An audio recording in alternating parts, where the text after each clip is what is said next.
Amigos oyentes, vamos a leer la palabra de Dios en el Evangelio según Marcos, el capítulo 5. Vamos a leer el versículo 21 al 24 primeramente. Pasando otra vez Jesús en una barca a la otra orilla, se reunió alrededor de él una gran multitud, y él estaba junto al mar. Y vino uno de los principales de la sinagoga llamado Jairo, y luego que le vio, se postró a sus pies, y le rogaba mucho, diciendo: mi hija está agonizando. Ven y pon las manos sobre ella para que sea salva y vivirá. Fue pues con él, y le seguía una gran multitud, y le apretaban. Pasamos al versículo 35.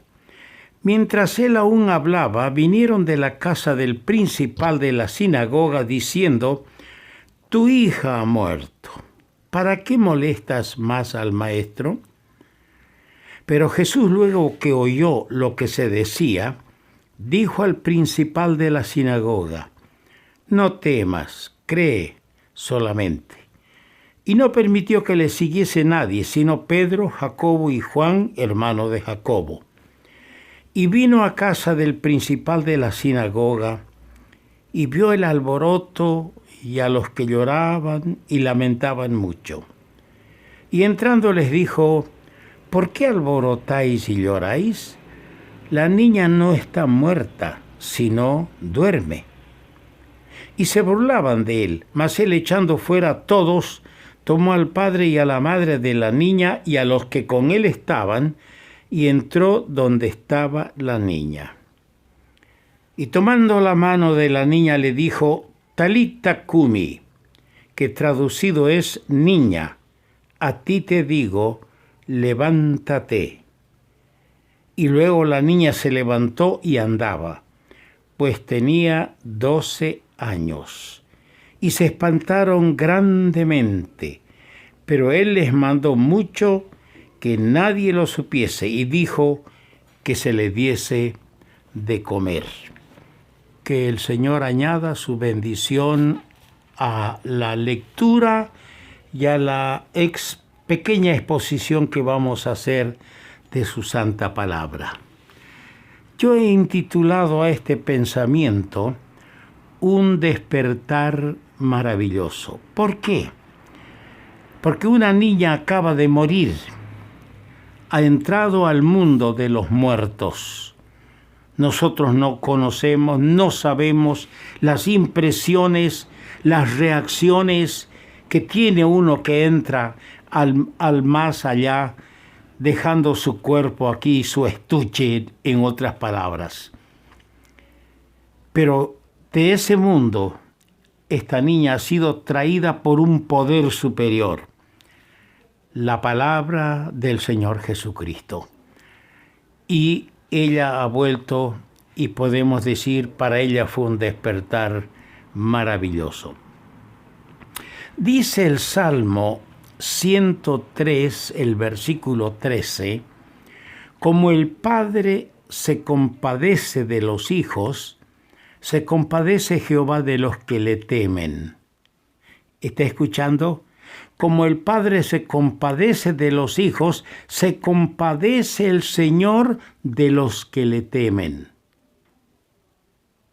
Haciendo un detenido análisis de los procedimientos del Señor al hacer sus milagros, revela que tiene muchas maneras de llevar a cabo sus designios y de tratar con las personas. No tiene una norma fija, fíjense. Mucho menos actúa sin orden, todo es ordenado.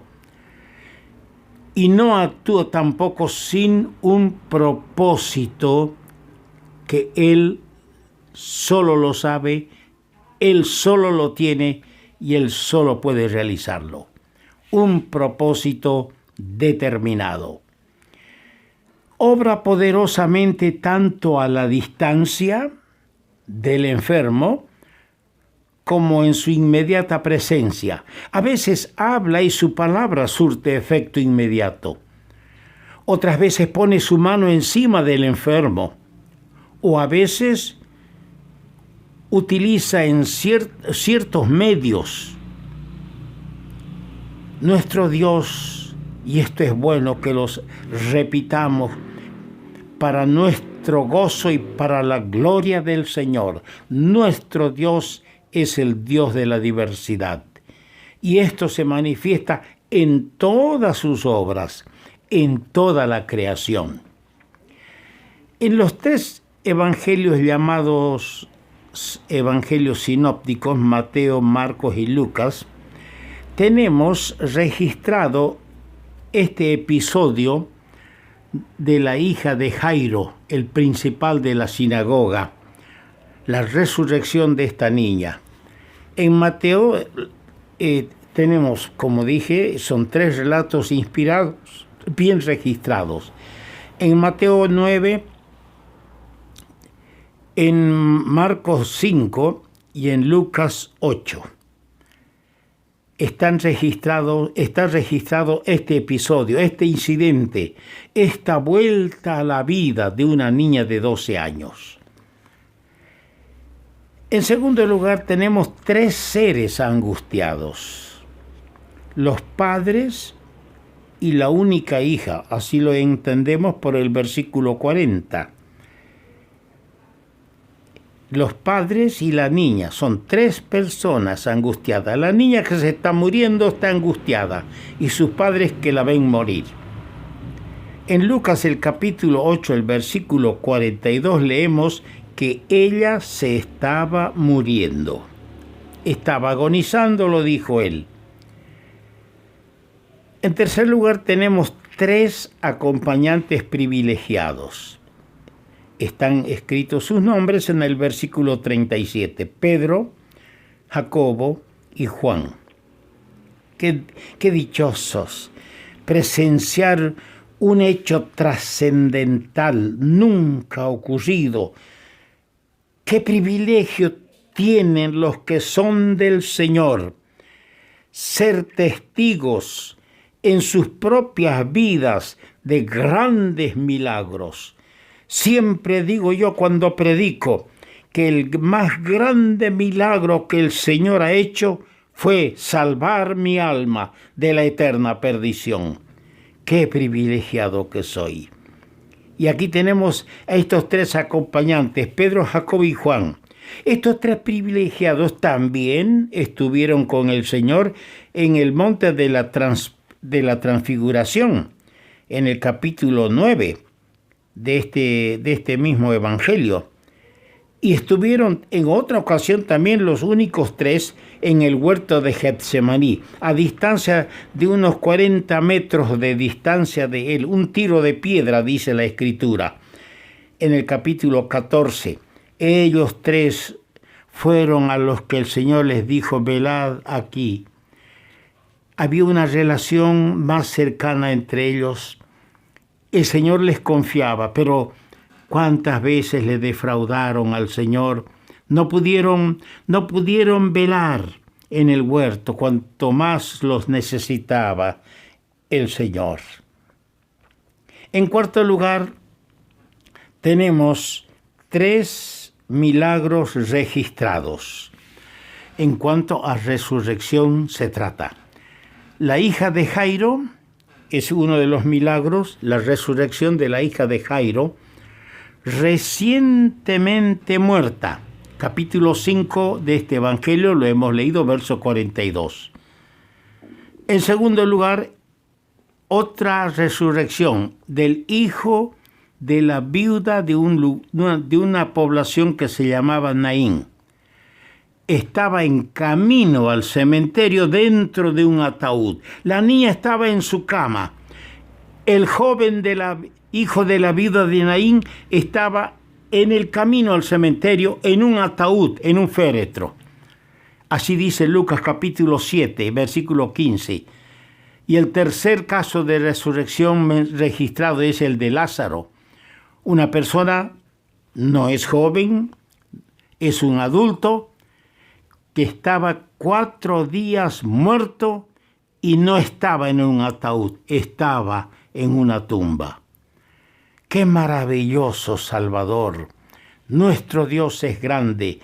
Estando nosotros muertos en delitos y pecados, nos dio vida juntamente con Cristo. Por gracia sois salvos. Solo la sublime gracia y abundante gracia del Señor nos ha escogido y nos ha salvado. Nunca debemos olvidarlo y siempre debemos ser agradecidos al Señor. Consideramos brevemente a la hija de Jairo antes de continuar con este gran milagro.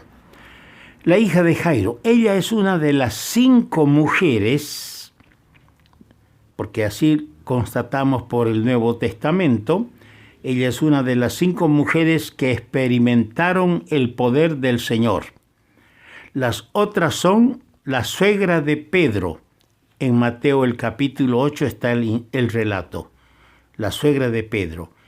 La otra fue la mujer enferma durante 12 años. En Mateo el capítulo 9 está también el relato. La tercera fue la hija de la mujer cananea. En Mateo 15 está el relato. La otra fue la mujer encorvada durante 18 años con una joroba.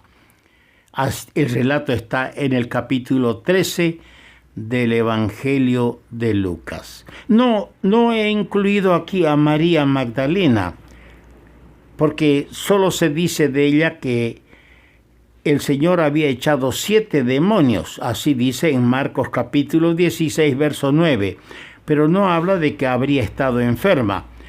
Pero la muerte, no podemos soslayar esta gran verdad. La muerte llegó para la hija de Jairo a la temprana edad de 12 años. ¿Está escuchando, niño, niña, adolescente, joven? La muerte despiadada no escoge a los enfermos, no elige a los adultos mayores. No escoge a aquellos que están con alguna enfermedad terminal. La muerte es despiadada y cruel. Viene a veces a un niño que acaba de nacer o que tiene una semana de vida, un mes o un año. Entonces tenemos que estar preparados mientras tengamos vida. Aún hay esperanza para los que viven, dice en la palabra de Dios.